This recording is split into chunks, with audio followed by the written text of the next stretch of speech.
Terima kasih Anda masih bersama kami di program Suara Jakarta. Saya masih bersama dengan Bapak Tommy dari BNPB, kemudian juga ada Bapak Sudirman dari PMI. Saya akan ke Pak Tommy terlebih dahulu. Pak Tommy, kalau kita berbicara mengenai pembatasan sosial berskala besar di DKI Jakarta menuju new normal, saat ini masa transisi begitu ya. Tapi kalau kita lihat DKI Jakarta ini semuanya zona merah, Pak. Mungkin ada yang hijau begitu ya, bisa. Tapi bisa dijelaskan tidak sih skema dari BNPB seperti apa? Kalau seandainya ada warga yang dari zona merah, kemudian dia akan melakukan aktivitasnya di zona hijau, Pak. Ini bagaimana pemantauannya?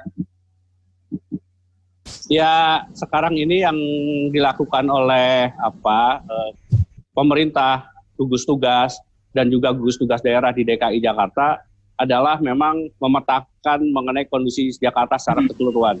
Yang kemarin disampaikan oleh Gubernur, ada 2,8% RW yang masih zonanya merah. Ini yang sekarang menjadi perhatian, itu yang kemudian dicoba untuk dilakukan pembatasan yang skala besar untuk wilayah-wilayah itu, RW-RW lain yang membantu.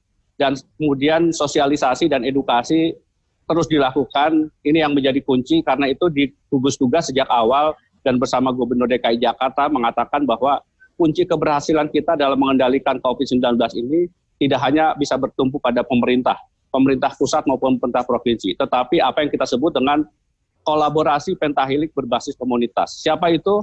Pemerintah, dunia usaha, akademisi, LSM, ya, kemudian media. Ini yang menurut saya menjadi sangat penting. Baik, saya ke PMI. Pak Sudirman, tadi dikatakan kita akan meminimalisir benar-benar untuk penularan begitu ya. Namun di masa transisi ini Pak, apalagi menuju new normal nanti, ini pergerakan akan semakin tinggi Pak di DKI Jakarta ya, baik dari transportasi, kemudian juga perkantoran, sarana olahraga, semua akan mulai dibuka. Apalagi ini sekarang tempat ibadah juga sudah mulai dibuka ya Pak ya, untuk melaksanakan ibadahnya. Nah, dari PMI sendiri bagaimana Pak ini? Apakah akan melakukan rutin penyemprotan disinfektan ataukah nanti akan ada skema-skema selanjutnya? Karena ya yang kita khawatirkan memang pergerakan ini akan semakin besar begitu. Bagaimana Pak? Ya, ini memang masa yang cukup menantang, tapi saya punya keyakinan manusia Indonesia ini sangat tangguh ya, sangat bisa menyesuaikan diri. Tadi diberi ilustrasi, akibat kesulitan ini maka orang berlomba-lomba mencari solusi, ada yang bikin masker, ada yang segala macam. Jadi adjustment ability, kemampuan adjustment itu insya Allah akan baik.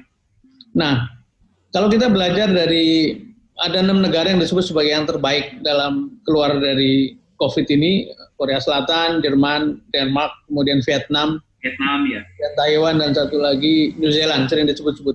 Itu ada beberapa kata kunci. Nomor 1, scientific approach, which is sekarang ini saya kira BNPB punya sejumlah ahli, cara Pak Anies menjelaskan kemarin juga sangat berbasis data, gitu. Itu kita kerjakan. Yang kedua, policy yang konsisten, yang mudah dipahami, dan yang ketiga, disiplin masyarakat.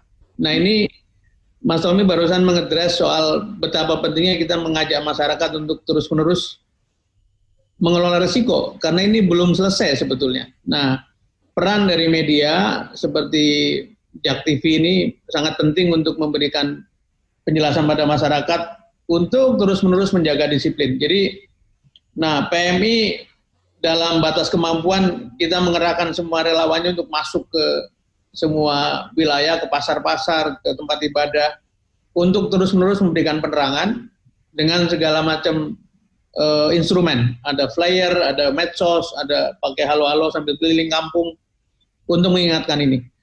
Nah, sebagai pencegahan yang tadi Anda katakan tadi, ya kita akan terus melakukan disinfektasi, bahkan Pak Ketum baru saja memutuskan menambah armada, baik yang dikirim ke daerah maupun untuk menjaga wilayah DKI dan sekitarnya yang sudah kita lalui masa kritisnya.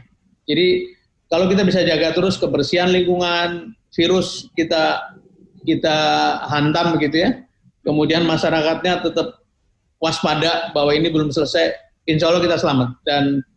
Dan memang resiko gelombang kedua selalu mengintip, tapi kalau masyarakat bersama pemerintah, bersama seluruh elemen tadi yang dikatakan Mas Tommy, bisnis, LSM, tokoh masyarakat, terus mengajak seluruh rakyat untuk menjaga disiplin, insya Allah kita selamat. Jadi PMI sudah benar-benar siap untuk melakukan masa transisi ini sekaligus menyambut new normal nanti kalau seandainya berhasil ya Pak ya? Kita berupaya maksimal bersama dengan seluruh elemen masyarakat lainnya dan mudah-mudahan kita bisa keluar dari krisis ini dengan baik. Baik, Pak Sudirman, kalau dari pantauan Bapak, ini kira-kira lokasi-lokasi mana saja Pak yang mungkin akan menjadi bibit ataupun bakat penularan baru yang harus disemprot disinfektan ataupun dilakukan protokol-protokol yang lebih ketat?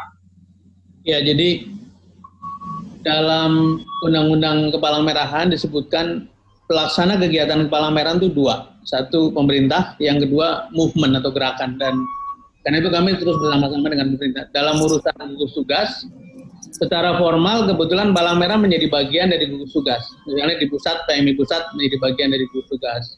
Di provinsi juga begitu, sampai di kabupaten kota. Karena itu datanya kita gunakan data yang sama. Kita tidak punya data yang berbeda dan dari waktu ke waktu kita terus ada pertemuan-pertemuan. Tentu saja relawan-relawan PMI yang ada di daerah, di kota-kota, di kecamatan terus memberikan laporan spesifik. Tapi peta kita kurang lebih sama. Perhatian kita sekarang ini tertuju kepada di samping menjaga Jakarta dan sekitarnya juga ke Jawa Timur, ke Sulsel dan ke Kalimantan Selatan.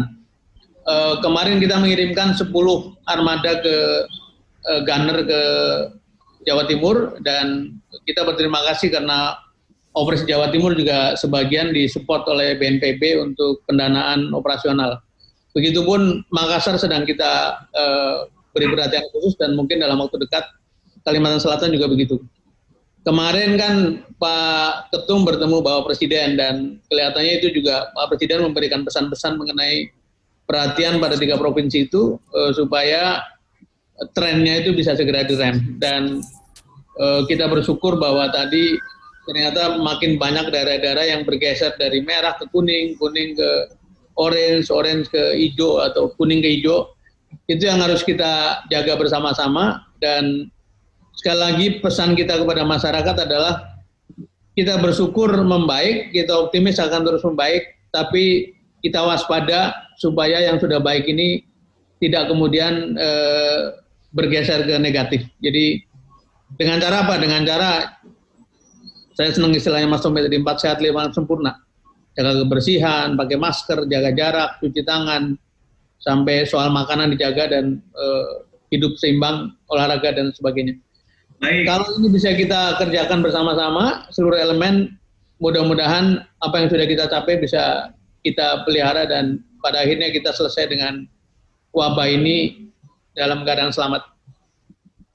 Baik, terakhir saya minta dari PMI dan juga BNPB harapannya di masa transisi menuju new normal ini bagaimana? Silakan, mungkin dari Pak Sudirman terlebih dahulu. Terima kasih. Saya kira mengulang saja yang dikatakan tadi oleh kami berdua bahwa pemerintah tidak mungkin sendirian, Palang Merah apalagi sebagai lembaga sosial kemanusiaan. Karena itu kunci dari penyelesaiannya adalah kolaborasi dari seluruh elemen. Dunia usaha, tokoh masyarakat, tokoh agama, RT RW sampai kepada lembaga pendidikan. Dan karena itu kita mengajak seluruh elemen, ini adalah istilah Pak JK ini perang semesta, perangnya kita semua.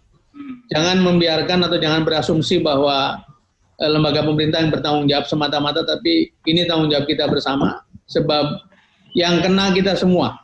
Yang di pemerintahan, yang tidak di pemerintahan, yang di swasta, yang di pendidikan, semuanya kena. Karena itu mari kita teruskan kesiagaan menghadapi wabah ini dengan kemampuan masing-masing dan kita memberi yang terbaik untuk kebaikan seluruh warga negara. Terima kasih.